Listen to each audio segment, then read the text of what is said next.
झारखंड के पूर्व मुख्यमंत्री चंपई सोरेन को लेकर सियासी जो संग्राम मचा वो उस पर अब तक कोई विराम नहीं लगा है। न ही चंपई सोरेन के तरफ से या जिस दल में उनके जाने की बात है या जिस दल के सहयोग के साथ एक नए संगठन की जो चर्चा हो रही है, अब तक ना तो उनके तरफ से कुछ क्लियर हो पाया है। इस वक्त हमारे साथ बात करने के लिए झारखंड के नेता प्रतिपक्ष अमर कुमार बावरी जी हैं।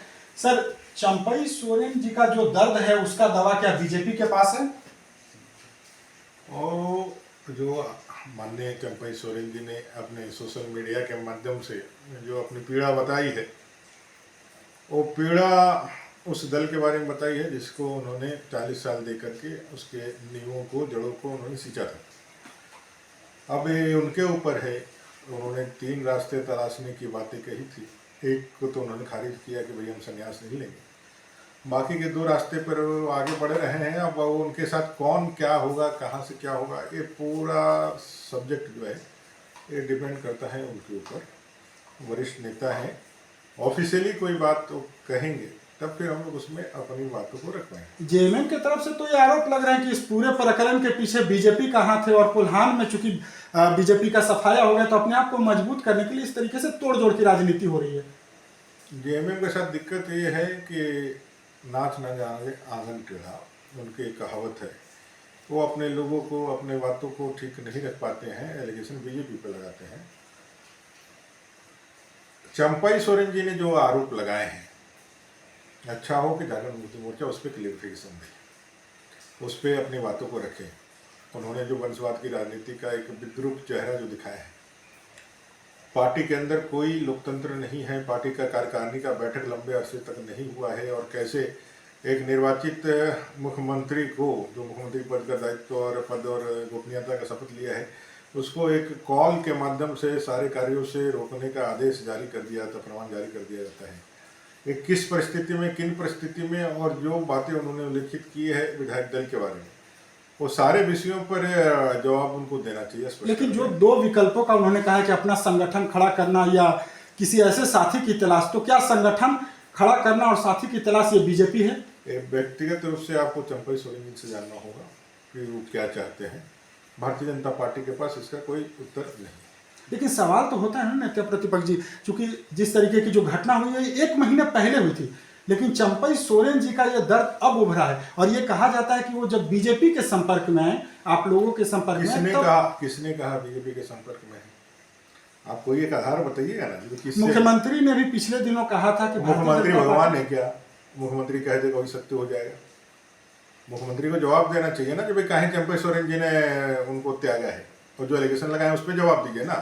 दाएं बाएं आए बाएं बतियाने की क्या दरकार है? सीधे मुद्दे पे बात करिए। चंपई सोरेन जी ने जो बातें उठाई है उस पर बात करिए। बीजेपी का तो उससे कहीं लेना देना नहीं है, दूर दूर तक लेना देना नहीं है। ये तो कयासों के बाजार से, सूत्रों के हवाले से कोई एक पुख्ता जानकारी कोई आधिकारिक रूप से आकर तो कहे जैसे चंपई सोरेन जी ने बीजेपी के लिए कुछ कहा है या बीजेपी ने कुछ चंपई सोरेन जी के लिए कुछ कहा है, या कोई बातें हुई है, कहीं कुछ हुआ। ये सिर्फ और सिर्फ कयासों के बाजार से आप झारखंड मुक्ति मोर्चे के जो पाप है उसको नहीं ढक सकते हैं। झारखंड मुक्ति मोर्चा का, कांग्रेस का, आरजेडी का जो एक विद्रूप चेहरा है वंशवाद की राजनीति का, एक परिवारवाद की राजनीति का, उसका एक बानगी है, एक उसके शिकार जो है चंपई सोरेन हुए हैं, जो आज अपनी बातों को रख रहे हैं। उसका जवाब मुख्यमंत्री जी को देना चाहिए, हेमंत सोरेन जी को देना चाहिए, ना कि इधर उधर आप सबका और जनता का ध्यान भटकाने की कोशिश। लेकिन जीतन राम मांझी का एक ट्वीट आया था जिसमें उन्होंने एनडीए में उनका स्वागत ये कहा था। जीतन राम मांझी तो आपके सहयोगी हैं। तो जीतन राम मांझी मेरे सहयोगी हैं, तो जीतन राम मांझी एनडीए के सब हत्या तो नहीं ना है। लेकिन एनडीए में स्वागत का क्या मतलब? आप जीतन राम मांझी से जाके पूछिए। आपको यदि पूछना है तो जीतन राम मांझी को फोन लगाइए और उठाइए और उनसे बात करिए कि भाई एनडीए में आपने जो बताया था उसका क्या आधार है, कि आप क्या चाहते हैं, आपसे क्या बातें हुई हैं, आप क्या कहना चाहते हैं, ये उनसे पूछे ना। भारतीय जनता पार्टी वहां पर कहाँ है? मतलब इस पूरे प्रकरण में भारतीय जनता पार्टी का कोई रोल कहीं नहीं है, दूर दूर तक कहीं नहीं है भारतीय जनता पार्टी। केवल भारतीय जनता पार्टी पे एलिगेशन लग रहे हैं 100%। हर कोई एलिगेशन सिर्फ इसलिए लगा रहा है क्योंकि उनको जवाब नहीं देना है कि भाई चंपई सोरेन जी ने जो एलिगेशंस लगाए हैं पार्टी के ऊपर, या मैं कह सकता हूँ साफ शब्दों में जो एलिगेशन मुख्यमंत्री जी और उनके धर्मपत्नी पर लगाया गया है, उसका वो जवाब देना। दूसरे के बारे में क्या उनको क्या कहना है? कोल्हान में चंपई सोरेन अगर आप लोगों के साथ संगठन में आते, अगर भविष्य में, तो फायदा तो स्वाभाविक तौर पर आप लोगों को आप होगा। भविष्य की बातें आज वर्तमान में क्यों कहते हैं? ये सारा कॉल जो है वो चंपई सोरेन जी का है। ये सारे बातें, सारे जो कयास है उसका विराम चंपई सोरेन जी के हाथ में है। वो जिस दिन कहेंगे उसके बाद हमसे आकर के या हमारे दल से आकर के आप प्रश्न पूछे तो ज़्यादा अच्छा होगा। भविष्य में क्या होगा, कैसे होगा, कब होगा, इसका आकलन हम नहीं कर सकते हैं। हम कोई भविष्य वक्ता नहीं है, हम कोई कार्ड नहीं है कि हम बता दें भविष्य में क्या होगा। आप बेहतर हो कि आज जो परिस्थितियां हैं, आज जो वर्तमान में जो प्रश्न खड़े हुए हैं चंपई सोरेन जी के इन स्टेपों के माध्यम से जो उन्होंने जो राह पकड़ी है, उसके जो कारण उन्होंने बताए हैं, जवाब उन कारणों का खोजिए ना।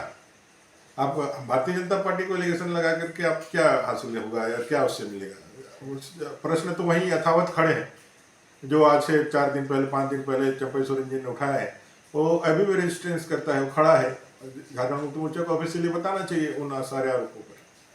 बिल्कुल, तो ये थे हमारे साथ झारखंड के नेता प्रतिपक्ष अमर कुमार बावरी। इन्होंने साफ कहा कि इस पूरे प्रकरण में भारतीय जनता पार्टी का कहीं कोई रोल नहीं है, केवल झारखंड मुक्ति मोर्चा उन तमाम सवाल जो चंपई सोरेन ने खड़े किए सोशल मीडिया के माध्यम से, उस पर जवाब देने के बजाय भारतीय जनता पार्टी पर एलिगेशन लगा रही है।